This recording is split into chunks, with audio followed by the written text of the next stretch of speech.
Stephen A. Smith has heard all of the chatter, man. Stephen A. Smith is mad, y'all.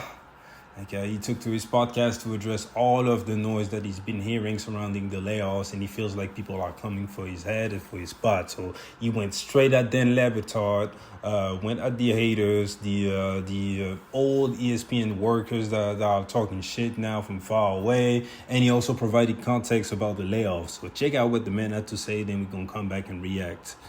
Thought about this a little bit. Why is ESPN always a topic of discussion like this? And why are folks coming off like we're losing? Subscribers have diminished. We're in 72 million homes now, not the 90 plus million or even 100 million that we were years ago. Do you have any idea how dominant ESPN in the sports landscape? We're number one. No one's close. No one's close. Subscribers have dipped because we have a younger generation with the advent of social media and the digital stratosphere, and they found different options other than linear television to watch a product. It's very simple. Dan Batard is one of the most brilliant people you will ever meet. He knows this. What you bitching for?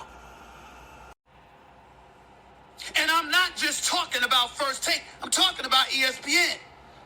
See, I got this little agitation that swells up inside of me when I see people talking about the network, particularly people who used to work there. Because if you notice something about me, I will come to my own defense all day, every day. You come at me, I'll come right back at you at my discretion. But what I won't do is constantly lament an employer that was once good enough for me to take money from. That's BS. It really, really is. I'm listening to Dan Batard, and I guess that it was some show from the other day, because obviously it was in the aftermath of the layoffs and you know, a sad day, the worst day in the history of ESPN and all of this stuff because of the layoffs. Of course it was a bad day. Of course that's not something you celebrate. Of course you take no joy in folks losing their jobs. I know that, and as I will remind this audience, as sad as I am, and as wishful as I am that every single one of those folks land on their feet and ultimately recapture a prosperous career that they had at ESPN, that they do it somewhere else, I will remind everybody they're casualties of a layoff. Because ESPN lost $5.5 billion. The parks and the theaters, not the situation in Florida with Governor DeSantis and the don't say gay policy, or what was labeled that. That ain't the reason, contrary to what y'all want to believe. See, y'all talking emotion, I have facts. That is not true. Parks, movie theaters, and sporting events disappearing. It's a lot of money to make up for.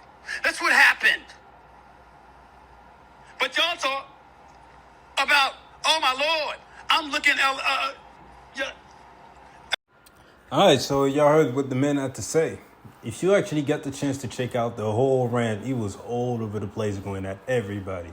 He spoke about Skip a little bit. He didn't diss Skip or nothing, but he brought up Skip Bayless, brought up the layoffs, obviously, brought up a whole bunch of haters, went directly at Dan for that question that he had on the show, called him a hypocrite. And he went at the haters also, especially the ones that used to work for the network. Yeah, now shit on the networks. And the way I took what he had to say about these guys in particular is that, yeah, y'all were happy when y'all were on my side, but now that y'all are on the other side, y'all still talking about me and the network a certain kind of way. So he didn't call them cloud chasers, because obviously this is a very hot subject, right? But this is what I thought he did. So agree or not, yeah, just wanted to cover that. I gotta say, I like Stephen A. Smith when he's in that mode, you know, because I keep comparing Stephen A. Smith to an athlete in all of these videos, because to me, that's the mindset that he has. Maybe it's from hanging around that many athletes, you know, as a journalist, following them around, interviewing or whatever. I feel like he kind of adopted his mindset when it's like, I'm the big dog, which is undeniable, And I just won a championship, or I just went back to back, and I know that every time I'm gonna step out on the court now, I'm gonna get the opponent, the best teams, the other team, sorry's best shot every time, and I gotta be on point. And he's talking his stuff, man. He came in with the numbers. He said, "Yeah, we're number one. I'm number one with first take. Do something about it. Pretty much, I'm ready." This reminded me about Michael Jordan, because no one said that they were coming for first take. But about Michael Jordan saying that he would create fake narratives in his mind to keep going. And as a result of that, you could clearly see that the man was fired up. And that, yeah, man, he says, I'm going to come back from vacation early to get right back on y'all asses and to sign y'all. Pretty much this is what he's saying.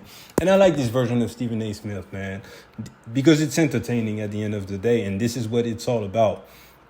If you go and check out First Take for hindsight and everything, you're probably not in the right place, sorry. Not that they're not good when it comes to basketball talks from time to time, especially when they get the basketball analysis on there and everything. But it's TV at the end of the day. It's other places you can be like, yeah, you got to check the podcast, the Players Podcast and everything. You should really want to get into the X and O's of the game. And Stephen A. Smith, regardless if you like it or like him or not, I don't think it's a better entertainer on TV than Stephen A. Smith in the sports world. It's either Stephen A., Shannon, or Barkley. But these three guys are like in a different stratosphere when it comes to entertainment.